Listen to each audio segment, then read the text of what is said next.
રાજનીતિ સંદેશ ન્યૂઝમાં આપનું સ્વાગત છે। કચ્છ વહીવટી તંત્રની પ્રેરણાદાયી પહેલ। કચ્છમાં 106 દીકરીઓ બની વહીવટી અધિકારી। સમગ્ર ગુજરાતમાં પ્રથમવાર કચ્છમાં મોક સંકલન એક દિવસ માટે કલેક્ટર, એસપી અને ડીડીઓ બની દીકરીઓ। કચ્છમાં મહિલા નેતૃત્વ દિવસની અનોખી ઉજવણી। દીકરીઓએ સંભાળ્યો જિલ્લા વહીવટીનો દોર। નારી શક્તિ માટે કચ્છ વહીવટી તંત્રની નવતર પહેલ। શક્તિ લીડરશીપથી દીકરીઓને મળ્યો વહીવટનો અનુભવ। 106 દીકરીઓને મળ્યા પ્રશાસનનો જીવંત અનુભવ। દીકરીઓમાં નેતૃત્વ વિકસાવવા અનોખું આયોજન। નમસ્કાર, મારું નામ મુક્તા નાથબાવા છે। હું મોટા આંગિયા બાલિકા સરપંચ છું। આજે રોજ શક્તિ લીડરશીપ મોક સંકલનમાં હું એક દિવસની ડીડીઓ જિલ્લા વિકાસ અધિકારીની ફરજ ભજવી છું।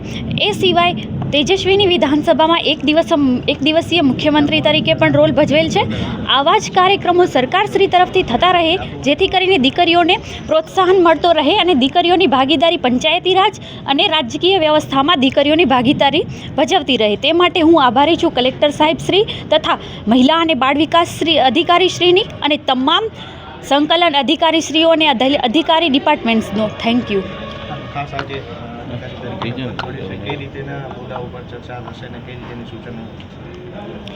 આજરોજ મને જિલ્લા વિકાસ અધિકારીની ફરજ ભજવવાની છે, જેમાં હાલમાં આપણે જોઈ રહ્યા છીએ કે તલાટી શ્રીઓની અછત અંગેના કે ગામના અતિ પછાત વર્ગના લોકોને જે હાલાકી થઈ રહી છે, જેમ કે EKYC છે કે રાશન કાર્ડમાં નામ ઓટોમેટિક નીકળી જાય છે, તે બધા હેતુઓની ચર્ચાઓ થવાની છે।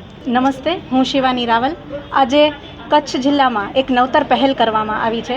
આ ખાલી કચ્છની જ નહીં પરંતુ સમગ્ર ગુજરાતની એક નવતર પહેલ છે, જે અંતર્ગત કચ્છમાં કલેક્ટર કચેરી ખાતે સંકલન હોલમાં એક શક્તિ લીડરશીપ નામના પ્રોગ્રામનું આયોજન કરવામાં આવેલું હતું।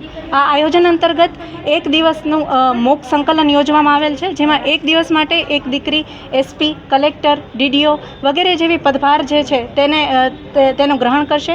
સાથે સાથે તેમાં અમને મોક સંકલન કેવી રીતે ચાલે તે પણ અમને બતાવવામાં આવ્યું અને અમે આભારી છીએ કે આ કલેક્ટર્સના સીધા માર્ગદર્શન હેઠળ આ કાર્યક્રમ યોજવામાં આવ્યો છે। સાથે અમે આભારી છીએ જિલ્લા મહિલા અને બાળ અધિકારી તથા તેમની સમગ્ર ટીમને અમને આ સૌભાગ્ય પ્રાપ્ત કરાવ્યું। અમારી એવી જ એક્ઝેક્ટલી એન્ટ્રી થઈ છે, જેવી રીતે collector Shri, DDO Shri, RSC Shri તેમની જેવી રીતે એન્ટ્રી થાય છે એવી જ અમારી એન્ટ્રી થઈ। અમને તેમની ગાડી પણ સોંપવામાં આવી અને એમાં જ અમને બેસાડીને અહીંયા લઈ આવ્યા। અમે ખરેખર અમને એક્સાઇટમેન્ટ પણ થયો છે, સાથે સાથે એવું મોટિવેશન પણ મળે છે કે UPSC GPSCની તૈયારી કરવી જોઈએ અને સાચે એવી પ્રાર્થના છે ભગવાનને કે હું પણ એક દિવસ સાચે કલેક્ટરશ્રીની ગાડીમાં બેસી અને આ સમગ્ર કચ્છ જિલ્લાનો જે પદભાર છે તેમનું કાર્ય જે છે સંચાલન હું સંભાળું।